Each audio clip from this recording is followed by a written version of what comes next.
Sponsored by KiwiCo. For the last year and a half, you've watched me make solid motor after solid motor. Fire. Fire. Fire. Some of these static fires worked. Holy shit. Some of the static fires were more static explosions. And some of them were not as static as I was hoping. But it's now time to take all the things we've learned: nozzle design, closure design, motor simulation, solids loading, propellant formula adjustments, liner materials, liner mixture, and spin casting. It's time to take all those things, put them into one motor, and make sure they work. This journey started a year ago with Simplex V1, so we'll call this Simplex V2.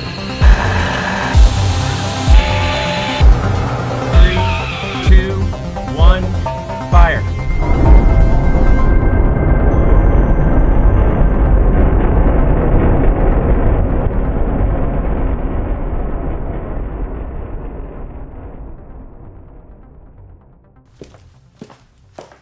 Okay, hello everyone. All right, real quick.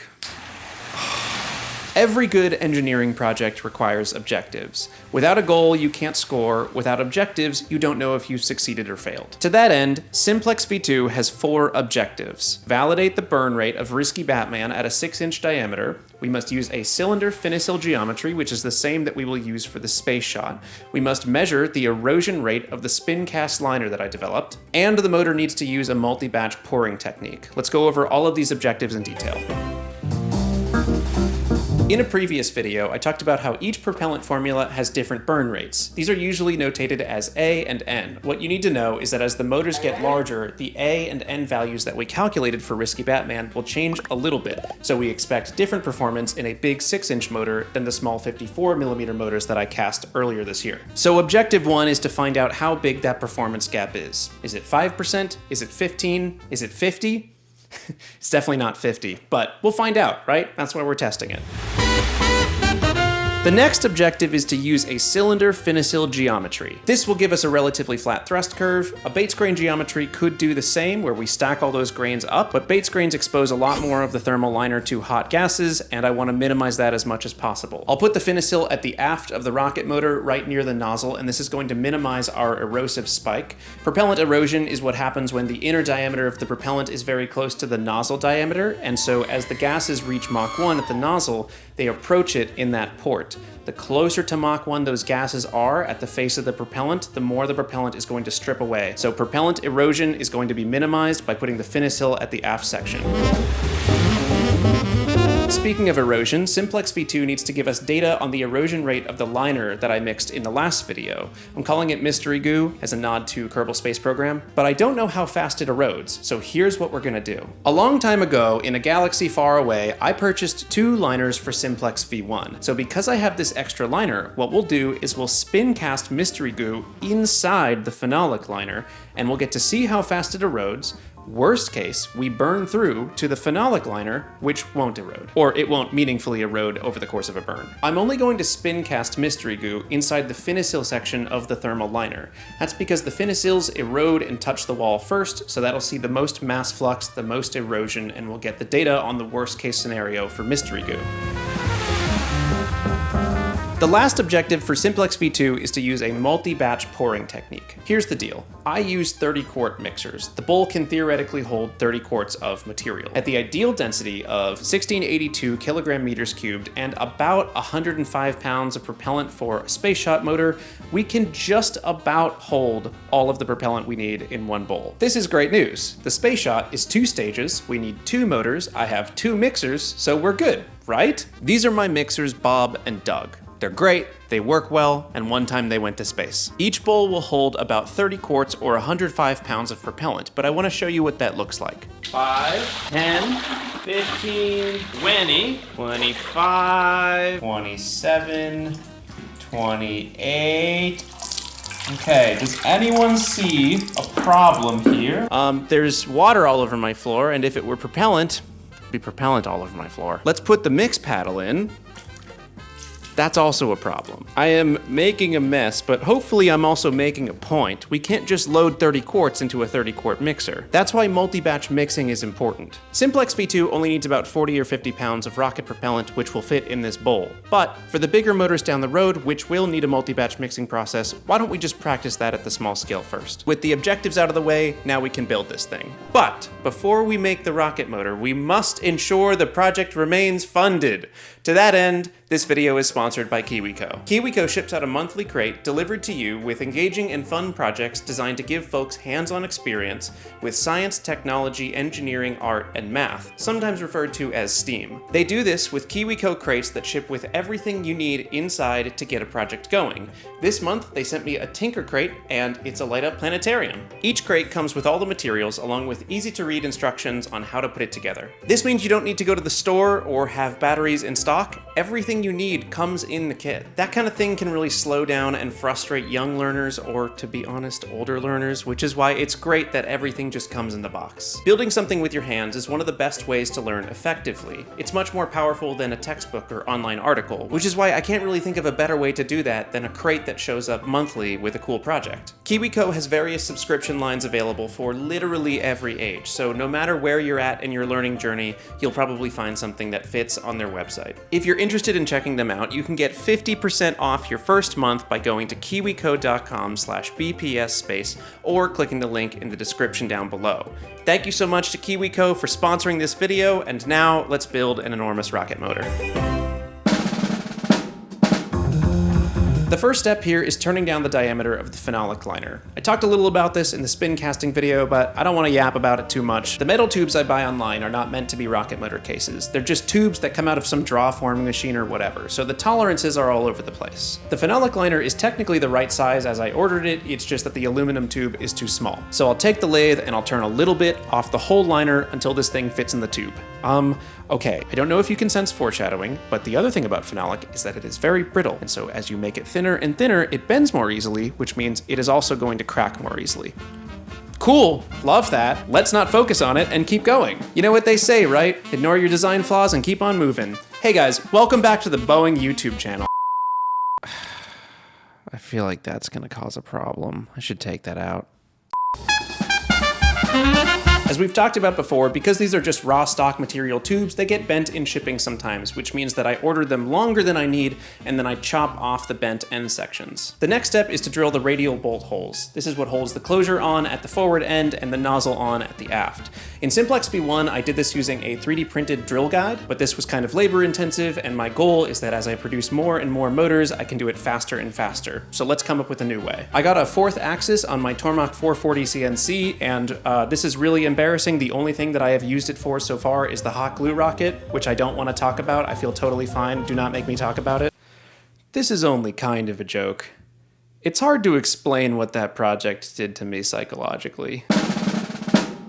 Speaking of psychological damage, the ends of the case were still kind of bent when I cut them down, so I went to Harbor Freight, which is a great way to start any sentence. I bought the strongest clamp I could, and then I clamped down on the oval end of the case, turned it into a circle, and then put 2 big space heaters on it to try and like thermally form it back into a circle. And you know what? It worked. Did I take it from a T6 temper maybe down to a T5 or T4? Maybe. You know what we're gonna do in the future though? We're gonna get thicker cases, and thicker cases are gonna resist bending, and we're just gonna eat the mass penalty. Sadly, that's not the sketchiest part of this project, but let's keep moving. We're bonding to the inside of the liner, but especially for the mystery goo, I want to make sure it grips really, really tight. So I prepared the inside of the liner with a piece of sandpaper on a stick and just moved it back and forth. Worked pretty well. And now it's time to design some casting plugs, which I'm going to do using Onshape. The internal casting plug is extremely simple. It's basically just a slug of PLA plastic. It feels dumb to even talk about using a good design software to make something like this. Like, I like Onshape, but I'm pretty sure I could write the G code for this by hand. As I said before, this spin cast section only goes where the finicle is. We We don't need to spin cast the whole part because we already have a good phenolic liner for that. The other casting plug goes near the nozzle. It has a hole in the center to make sure we can inject the mystery goo into the liner. Instead of an O-ring like in the spin casting video, we're going to seal against the surface by using an appreciable amount of blue tape. The more complicated parts in Onshape are the casting finisill, which had to get cut into 2 sections because it was too high for my printer, the casting funnel and top support that go up top, the casting base, which seals against the liner and keeps the propellant from leaking out, and a few other odds and ends. This might be the sketchiest thing I've done all year. So, the phenolic tube is long. We cannot free hold it on the lathe like I did with these test sections. We need what's called a steady rest. A steady rest holds things at the end of the lathe so that they don't flail around. The problem is that the steady rest I have is not meant for 6-inch tubes. The max it can do is maybe 3 inches. Usually these parts are made of cast iron, steel, maybe aluminum, but they're usually very, very hardy. That's because the kinetic energy stored inside a very big 6-inch tube is appreciable. But my tube is hollow and a lightweight phenolic, so what I did, and I'm not proud of this, is I 3D printed a steady rest. It is made of PLA, you know, the plastic that melts at low temperature. I made sure that it did not rattle around in the steady rest by using lots of blue tape, and then because the friction on that was creating a lot of heat, which is a problem, I put a bunch of super lube on it. I have said this before, I will definitely say it again. I am not proud of everything I do. With the amount that I mixed up, I shot for about a 1/4 inch thick of mystery goo liner inside the phenolic liner, and it worked pretty well, although near the internal casting plug, it got pretty thin. This is very important context, so I'm going to say it one more time. The mystery goo liner was not totally coating the very far end of the finisill. Just keep that in your head. The whole process of mixing and casting the liner and then mixing and casting the propellant takes about 48 hours. You can't wait too long after the liner is curing to pour the propellant in because you want a really good bond between the propellant and the liner. They use the same binder. It's HTPB and an MDI curative. And so if you cast them close enough in time to each other, they will bond together just like they were 2 pieces of propellant or 2 pieces of thermal liner. The whole operation was really smooth. Apart from knocking over the liner right before casting, the mix was smooth, the casting was smooth, the density was great, the surface looks really good. As a general sentiment, it's cool to see things improve bit by bit every time I make a motor. And this is the great part about solids. Once you cast it, it's pretty much ready to go. The next steps here are going to be making the nozzle, prepping the forward closure, and then we just need to put it in the case and fire it.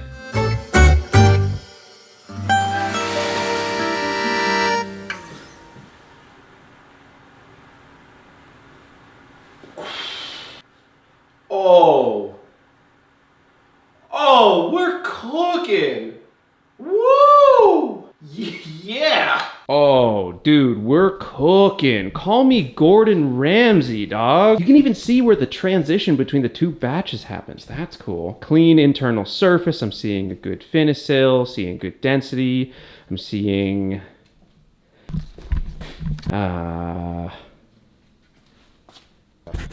Hold on. Oh,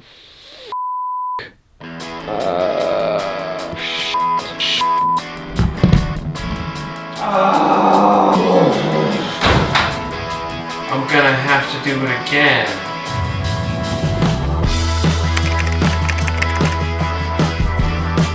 Okay, gamers, friendship ended with phenolic liner. Mystery Goo Spin Cast is my new best friend. The crack is right on the thin section of the spin cast liner. Once the finisils burn through, the motor will do this, and I will be very sad.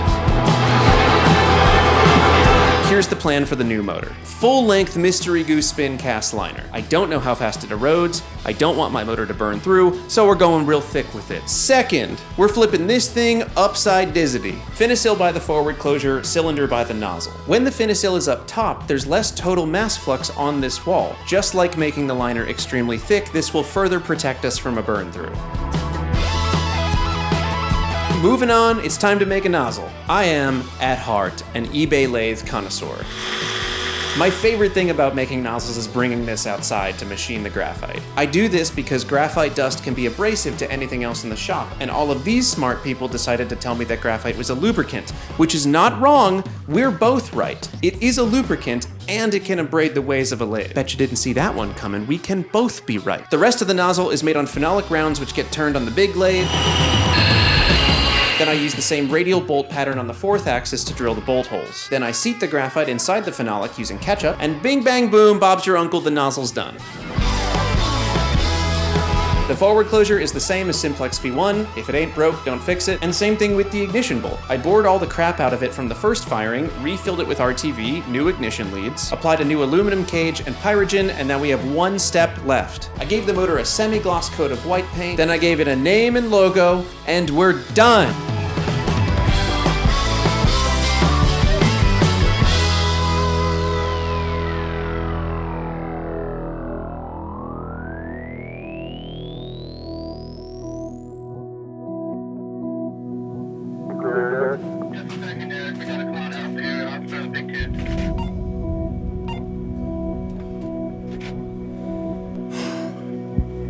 All right. This is the largest rocket motor I've built or fired to date. It's a small step on a long journey towards space. Bobby, you're clear. Okay, we are proceeding. Okay. Simplex V2 represents a year and a half of propulsion development. It's work that will be critical for the space shot and the projects that come after. We're gonna arm the stand. And if the motor works today, Stand is armed. the next one we fire will be more than twice as big. 8, 7, 6, 5, 4, 3, 2, 1, fire.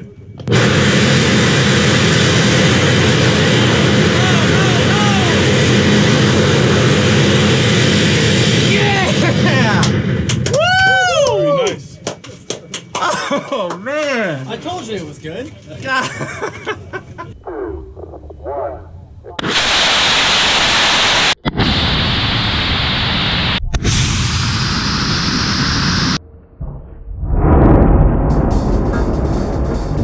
Dude! Look at this! This is amazing! I love this! At the beginning of the video, I stated that Simplex V2 had 4 major objectives. Let's walk through them. Simplex V2 must validate the burn rate of Risky Batman at 6-inch diameter. I simulate rocket motors using a program called OpenMotor, and here is the expected thrust curve. This thrust curve is generated using the A and N values that we found in the propellant characterization program I ran last year. Those numbers took a lot of work to get, and it cost me a little bit of sanity, so was it worth it? Well, look at this. This is the actual thrust curve overlaid on the expected thrust curve for Simplex V2. The thrust is marginally higher at the start of the burn and has a flatter curve than anticipated, and this makes sense to me because we flipped the finisil to the top section. That means we have more erosive burning, which means we burn faster and a little harder at the beginning of the motor. OpenMotor cannot simulate erosive burning, and so the final thrust curve matches expectations super well. Objective number 2 was to use a cylinder finisil geometry. I have nothing to cover here. I mean, I used it. I guess it succeeded. I'm gonna flip these last 2. Objective 3 is to use a multi-batch pouring technique. That went well on both times that I cast the motor. With the second attempt at the motor, I used 2 bowls for the propellant and 1 bowl for the liner. I have no notes on this either. I feel ready to do it at a bigger scale. Relatedly, I do have like 40 pounds of rocket propellant just chilling in this unfireable liner now. That is, to put it lightly, a problem. I get a lot of comments like these of people who wonder, what do I do with the scraps of propellant that don't get fired in the motor? This is an excellent example of that because I have a 40-pound scrap of propellant. The answer is that we bring these things to the desert, we chop them into little pieces, and then we burn them safely.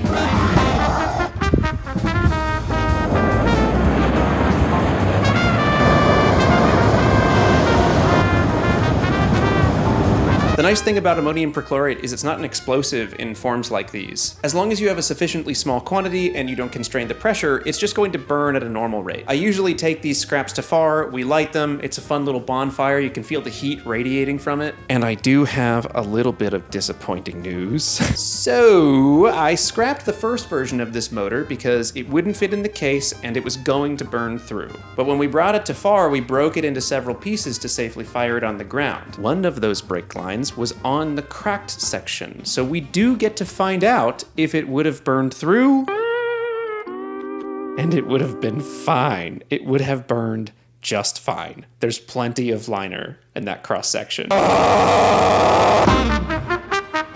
Look, it's whatever. It's all propellant under the bridge by now. For what it's worth, it would have never fit inside the case anyway. When the liner cracked, it bowed out. I could never safely put this thing on the lathe and turn the diameter down, and the only alternative was going to be hours of hand sanding, and I was not going to sign up for that. Objective 4, we must measure the erosion rate of the Mystery Goo spin cast liner. Sometimes you must kill the things you love for science. To that end, take a good look at this motor that I am very proud of that I don't want to harm. And now I'm gonna cut it in a million pieces. I took an angle grinder and a bandsaw to various parts of the motor to get some real life cross sections. To answer the question of how fast Mystery Goo erodes, we can look at two major sections. We're gonna talk about this cross section in a minute, but the first is this area right by the nozzle. This area of the liner is exposed for the entire burn, and it sees the most mass flux in the entire motor. To my eye, over the course of a 9-second burn, this area only receded about 0.1 inches maximum. It also seemed to form a pretty solid char layer, and if you followed any of the videos in the last few months, you know that's a big deal. The second place I was interested in is the finisil section. This is the one that we flipped upside down and moved toward the forward closure. This section eroded even less than the nozzle segment. That's because the mass flux here is very low. There's a lot of heat, there's a lot of pressure, there's a lot of fire, but there's not a lot of flow stripping away liner. To my eye, erosion seemed to be less than 0.1 inches, and there was a small char layer hanging on at various parts. You can actually see the geometry of the finisil inside the liner by looking at which sections are most burned or most eroded. Overall, if I were going to generalize this, burning at about 500-600 psi, we seemed to form about a 2mm char layer, about 0.1 inches of total erosion, worst case scenario. This means I'd be very comfortable with a 1/4 inch liner down the road when we switch to bigger motors. And that's it! With objective 4 complete, we're done!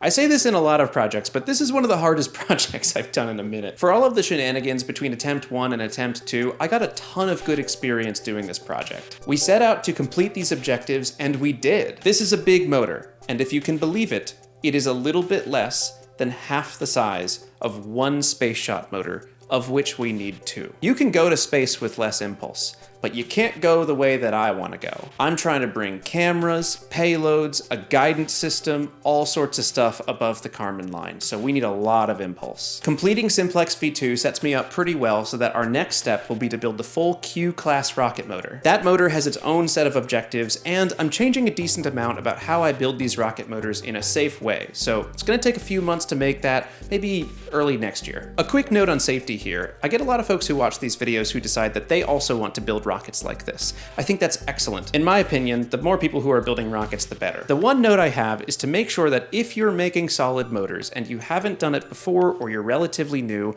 please be working with a mentor. It's not too hard to find one. Ways you can find a mentor. If you have a local NAR or TRA chapter, the National Association of Rocketry or the Tripoli Rocketry Association are filled with members who, if they can't help you themselves, can probably point you in the right direction. There are many aspects of making solid propellant that aren't covered in a fun, goofy YouTube video like this. I have made quite a few videos about solid motors at this point, and I cover safety in some of them, but mentorship is the biggest one by far. I did not learn all these things in a vacuum. I did not learn them by myself. I did it by surrounding myself with people who know what they're doing and know where to point out the safety hazards that are around it. When you're just getting started and when you're very young, it's easy to think that the bad things that happen to other people cannot happen to you, and that is not true. I know that for a fact because bad things like this still happen in the professional aerospace industry. It takes lots of smart people and institutional knowledge to make sure that we're safe when we do dangerous activities, and that is why finding a mentor is extremely important. Okay, thank you for watching the safety part. It is very important to me. It is just hard to fit it in a goofy video. There is so much more detail to be seen in these cross sections, by the way, which is why I made a whole video about it. I set up cameras and a microscope and decided it'd be fun to walk through all the details we can spot in these cross sections.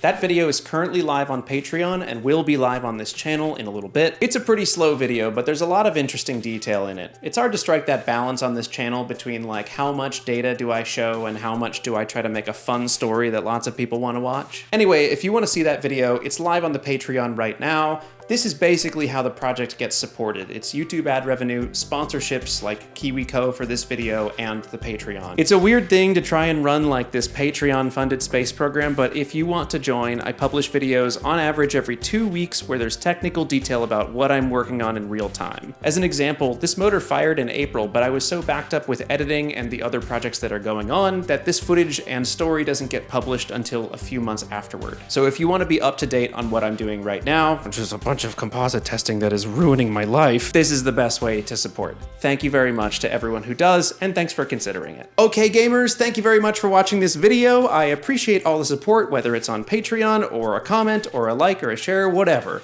It's all very nice, and thank you very much. YouTube is pretty sure that you will like this video. I'm not sure, but YouTube thinks you will. So like, if you want to roll those dice, you can. I'm not sure I recommend it. Like, as I'm looking at it, I'm not sure why they picked that one. I don't think you should click it. That's not a good idea.